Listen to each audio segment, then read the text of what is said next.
Semente de vida. A cada dia em sua caminhada, plante uma semente de vida.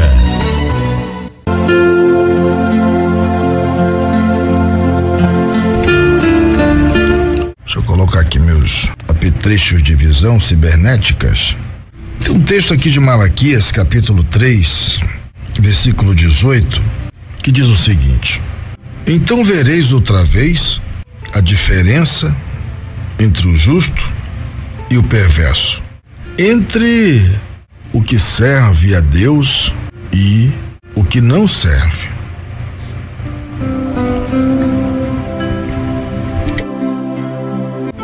Esse texto chama bastante a atenção da gente, porque o povo que recebeu essa palavra divina, por intermédio do profeta Malaquias, eles estavam murmurando.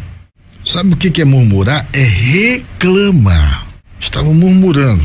E eles estavam até murmurando do próprio Deus. E o povo aqui, que recebeu essa palavra de Malaquias, eles estavam olhando os bem-sucedidos que não viviam uma vida de relacionamento, nem de intimidade com Deus. Não era um povo que Deus tinha escolhido, separado, porque Israel era um povo separado, escolhido por Deus, para que através dele viesse o Redentor, o Messias, o Yeshua HaMashiach, o Jesus que nós cremos hoje, que é o nosso Salvador. Ele que morreu na cruz do Calvário por cada um de nós. E eles olhavam ali para a vida dos soberbos, os que não tinham uma vida com Deus, e os titulavam como os mais felizes. Por que isso acontece, querido?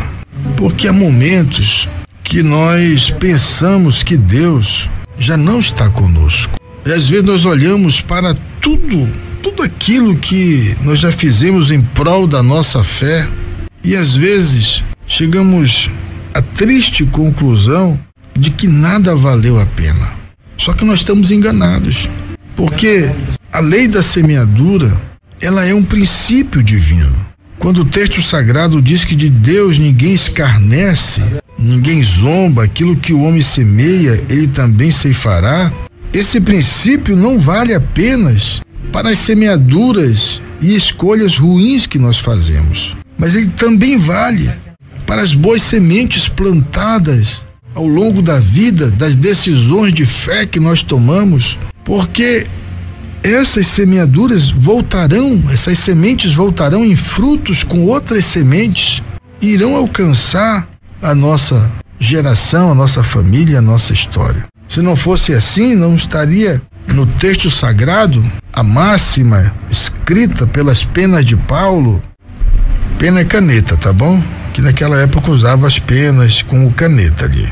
Quando ele diz: aquele que muito semeia, muito colhe.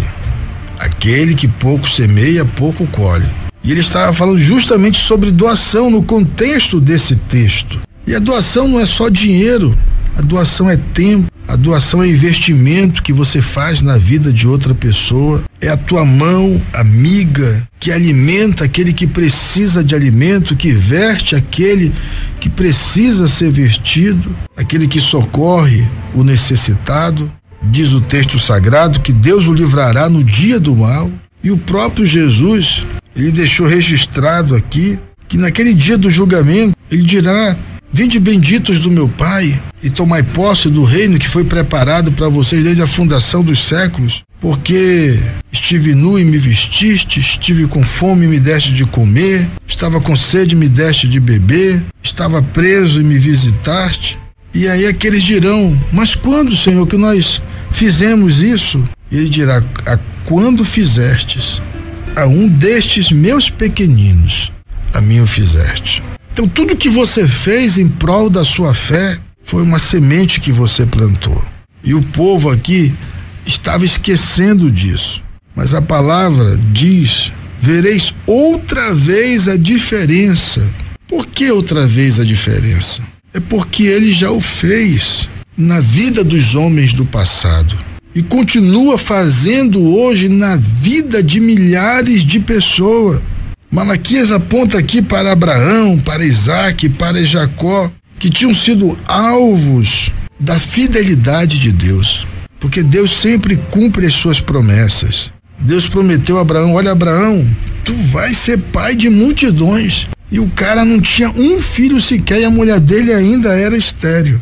Mas no tempo de Deus, a palavra se cumpriu, Isaque nasceu e de Jacó vieram as 12 tribos de Israel que existem até hoje, porque Deus é fiel.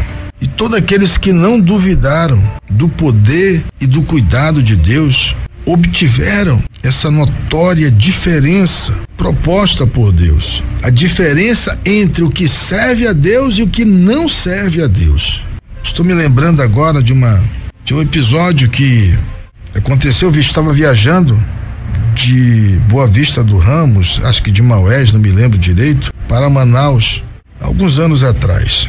Encontrei um ex-prefeito do município chamado Borba, lá no Amazonas, no Rio Madeira. E ele me contou uma história interessante. Quando ele assumiu a prefeitura do município, ele resolveu visitar todas as comunidades do município, todas as vezes no final de semana. E dessa vez ele foi para uma região que ele nunca tinha ido anteriormente, e ele se perdeu da volta. Estava escurecendo, 6:30, 7 horas da noite, e eles estavam dentro de um lago que fazia parte de um outro lago e não sabiam para onde ir. Estavam perdidos. E aí ele disse: olha, vamos parar por aqui, vamos esperar acender alguma lâmpada, alguma luz, alguma lamparina, para a gente poder se direcionar para esse lugar. E eles ficaram parados no meio do lago, quando de repente algumas luzes começaram a acender bem distante, luzes fraquinhas que não tinha energia elétrica. Eram luzes, velas, lamparinas. E ele disse: olha, tem uma luz ali, vamos lá. E eles se dirigiram para aquele lugar. Ao chegar naquele porto de uma comunidade, ele viu várias canoas e rabetas ali ancorados naquele porto e subiram. Quando subiram, tinha um irmão lá e reconheceu que era o prefeito. Ele correu lá e avisou para o pastor: a comunidade estava tendo um culto evangélico.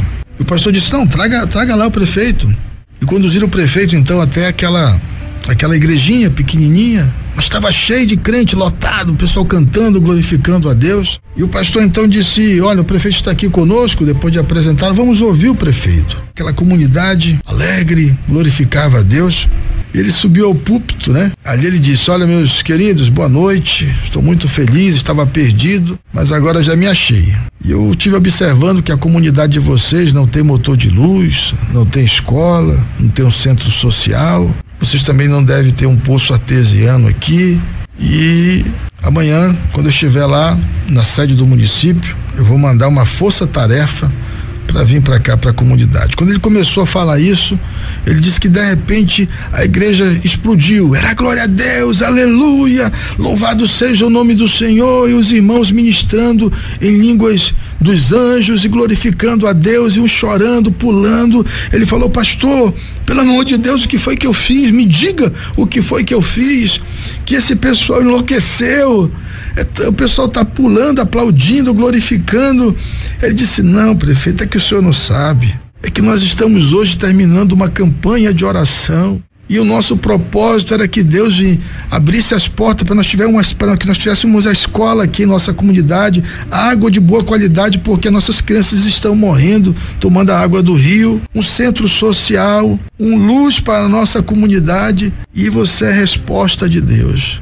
O Dr. Jones Carré disse: Queiroz, naquele momento eu me senti especial, porque Deus pôde usar a minha vida. Ele precisou fazer com que eu me perdesse para que ele pudesse executar um propósito e um plano dele. O que tu quer dizer com isso, pastor Queiroz? Eu quero dizer que a diferença entre o que serve a Deus e o que não serve a Deus é justamente essa. Deus está no controle, você não está sozinho, ele está cuidando de você, cada detalhe.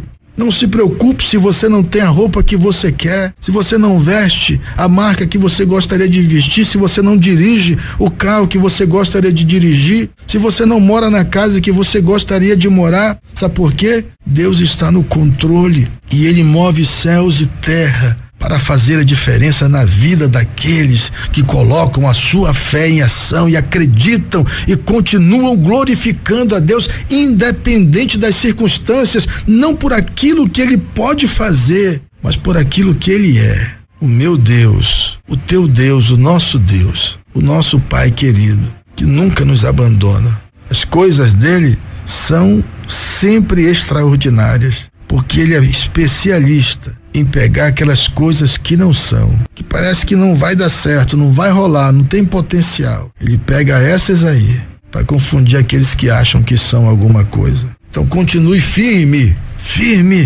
na presença de Deus. Fixe os seus olhos não apenas nas promessas de Deus, mas no próprio Deus, e dê um sorriso para ele.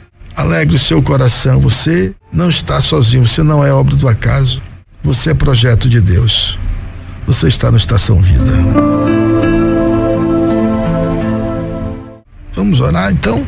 Com essa fé que está aí dentro do teu coração, levanta as tuas mãos hoje dentro da tua casa e profetiza dentro desse lar. Você, homem, é sacerdote de Deus na tua família. Profetiza aí que a tua esposa é a esposa mais linda de todo mundo, que é mulher sábia, que os teus filhos prosperarão em tudo o que fizerem. Profetiza nessa tua casa, nessa tua habitação. Se você ainda mora de aluguel, levanta tuas mãos aí, profetiza. Estabelece um tempo e diga para Deus: Senhor, ainda este ano eu profetizo que eu estarei na minha casa. A minha casa será assim, 3 cômodos, vai ter uma garagem para 2 carros, enfim, vai ter uma edícula no final do muro. E vê, porque Deus está no controle, queridos, e Ele vai te dar sempre o melhor. Deus não nomeou uns para serem abençoados e outros para serem amaldiçoados. Tudo depende da nossa atitude de permanecer debaixo das poderosas mãos do Senhor, porque está escrito lá, Pedro foi quem escreveu, que no tempo dele, Ele vai te exaltar. Mas não serve a Ele porque Ele vai te exaltar, não. Adora Ele pelo aquilo que Ele é. Esse Deus maravilhoso, que nunca, jamais esqueceu de você. Diz alguém, a mãe pode até esquecer do seu filho, mas eu não me esqueço de você. Oremos. Senhor meu Deus, meu Pai, eu te peço, Senhor, eu te peço mesmo do fundo do meu coração, abra os meus olhos, Senhor, para que eu possa enxergar o teu poder agindo em cada detalhe da minha vida. Pai, e me faça entender o tempo e o modo que o Senhor trabalha. Eu te peço, Pai, em nome de Jesus. Amém.